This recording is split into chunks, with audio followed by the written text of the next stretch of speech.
Hello, good people. Thanks for joining me. My name is Anne, and on my channel, I review foreign international content. I like to say we travel around the world sitting on our couches. How fun is that? We have diversified what we watch. Do not let that 1-inch subtitle get in your way of enjoying foreign international content. It is just fantastic. We're learning food and culture and languages. Oh my word. I hope you have your passport. Let's go. Hi guys, thanks for joining me again. I hope you're back for the finale review of this fantastic show, Captivating the King. We're in episode 15 and 16 and oh my god. Before I give my thoughts on the finale, let's just give it up. Let's give it up for the wonderful cast. Let's give it up for the writing. I mean, it was good location. Everybody did a fantastic job. This show was so captivating. No pun intended. It was captivating because every episode, the twists and turns were fantastic. How smart this king was just incredible. The way he always stayed one step ahead. Oh, that was good. And then to throw in his crazy mother and his uncle. Oh my God. 15, I'm sorry, but 15 was everything. Absolutely everything. I loved him so much for that episode. Oh, so fantastic. But even to the finale, I have to say it was a fantastic finale. Now, would I have wanted to see a wedding? I was really looking forward to seeing Kang Hee-soo in the queen outfit standing next to him, right? Because I don't know, I was waiting for that part. I mean, obviously they finished it simple with this scene, no problem. It still was sweet and endearing, but maybe it's because we've been on fire, and the whole time she's playing this, I'm a man, I'm Woo-Gu, and then now I'm Kang Hee-soo. I was just waiting for the wrap up of okay, Woo-Gu is no longer an issue anymore. We assumed she went and is over there with the emperor in China to play Baduk, right? And we know Kang Hee-soo stays and marries the king, right? Anyway, let's go back to 15. Like I said, 15, that uncle. Oh, it was so entertaining. This crazy anchor director of his refused to confess. And I'm like, you're just gonna die with your pride. And when they start to torture him, they put the 2 wooden blocks around his knees and they're pulling and he is screaming the whole time. He doesn't want to confess, right? First of all, Hyun Boo, oh my God, always the traitor will always be the traitor, right?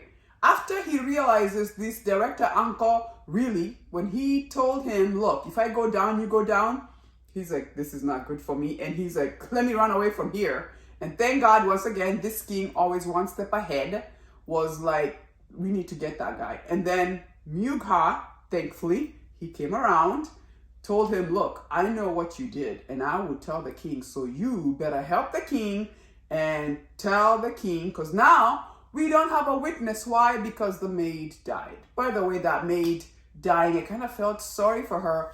And the fact that she always loved the king. She was always there to protect him and ended up dying and obviously never confessed who actually did. But I know the king always knew who it was. It's just that now he's got no witness and he wants to interrogate this uncle of his, and now the witness is dead. What do, right? So I'm glad they went that angle of Hyun Bo. And once again, once Hyun Bo knows that nobody is protecting my neck, he just starts talking. He starts singing like a bird. He was like, oh yeah, I was there. We set up together to do treason against you, king. I mean, the way he was just like, rah, rah, rah, just talking away. Even the director, the uncle, is like, wow, I never thought I'd see the day that you would betray me, right? But he was like, I'm not going down with you. But anyway, at that point when the uncle is being tortured, and by the way, how crazy is he? The whole day he's being tortured. Now he is not talking. They add the fire. It's like they're branding him. And this guy is screaming and refuses to confess.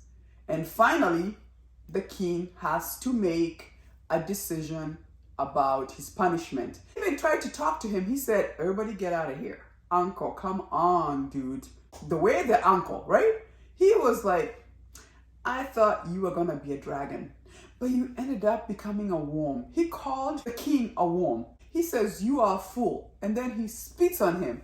I'm like, this guy, like, dude, do you realize you're about to die? Is it a case of like, I'll care less? At this point, I really would care less. I'm like, this is not helping your case. Still no confession, right? So the king is like, well, in that case, I have made my decision. You're gonna die by poison. And I thought, fantastic. How befitting. You killed everybody by poison. Why don't you die by poison? But the scene of him grabbing the poison and drinking it with his pride, and then as the poison is going through his body and he is just like, ha, ha, ha, ha, ha, ha, ha. It was the most entertaining thing, and then blood flying out of his mouth, and then he falls. I was like, and the Oscar goes to whatever his name is, because that scene was everything. I loved it so much. I'm like, he decided, I'm gonna die with my pride. I don't care. I'm never talking. Kill me if you want. I don't care. I was like, wow. So anyway, for me, 15 was just everything. I loved it so much. And then obviously we saw coming to 16, the mother, Queen Dowanga, found out that Mugwu is a girl. And then she's like, oh, wait, I got an angle. I got a chance. By the way, I meant to say, for Queen Dowanga, should she have also gotten a little bit more of a bigger punishment? She was an accomplice to the brother. I felt like she got off easy. I get it, you're the mother of the king, but I don't know why. I thought there would be a bigger, more punishment. And once again, same thing. So she sees an angle, once again, not because she wants something nice. She wants to control the king by saying, oh, this whole time, I should have known better. You know, I always knew something was off with you. You are a girl this whole time. And I should have known every single time you are not following rules. I'm not sure why I was not paying attention to you. This whole time you're a girl? Well, in that case, I'm going to make you his concubine. We know he loves you. And she brings the most beautiful clothes, dress up, become his concubine, and give him an heir, right? Like, come on, let's do this. Thank God the king heard of it, thanks to the little crown prince, and walked right in at that point. Like, son, what's the problem? She's a girl. Marry her, okay? You're the queen anyway, because your other queen died. Marry her. She can be your concubine. And he's like, why the concubine? Why can she not be queen? And the mother is losing it again, like, no, she's not good enough. She's not good enough. She can only become a concubine. And the king goes, no. And I'm saying no because I know you want to say that you appointed her the concubine so you can always use it against her and me to say, look, I'm the one who organized this hookup, and then once again, insert your control, right? And even at the end there, where it was almost like the king is like, for once, why can't you be my mother? But the whole time, she never sees her wrongings. She just keeps saying, why are you treating me like this? I'm your mother. And I'm like, do you realize what you've done? You've never been a mother to him, but now you want him to treat you as a mother when you've committed all these sins, including yourself and your brother, and you don't want to even be remorseful or confess. Remember when the maid died, the king went to see the mother. And he actually thought for once she'd be more concerned about the son. Like, oh my gosh, my son, why do you have blood? And the way she was just like nonchalant, as in like, almost I expected this, really surprised him. And you can actually tell it broke the king's heart in the fact that his mother, his uncle were just so evil. They really never cared for him as the son or the nephew, right? And that's when he was like, oh well, now you want me to treat you as a mother? And even to the end, she's trying to starve herself, not drinking water. And then now she's removed herself from the palace. She's over there by the temple and refuses to come back to the palace until she wants him to go get her. Once again, pride. I'm like, I hope that pride between you and your uncle is great. We can hold it and give you a hug at night and keep you warm, because at this point, like, give it up. give it up. If anything, your son is being lenient to you. I actually thought she should have gotten more of a bigger punishment. She was sent away for breaking all those laws. I'd have been just fine. But she still got to stay. And I'm thinking, she should have gotten a bigger punishment, right? So that was interesting. It was nice to see. So Mugu is sent to go to China. And it was so sweet when they had that date, when the king is trying to be like romantic. You know, they're skipping rocks and he's trying to do the fire, but he doesn't even know how to do it and is choking from the smoke, but he's trying to be romantic. And they have the whole day to themselves before she's sent. And she got him by saying, because he had said, no, there's no way I'll send you over there in China.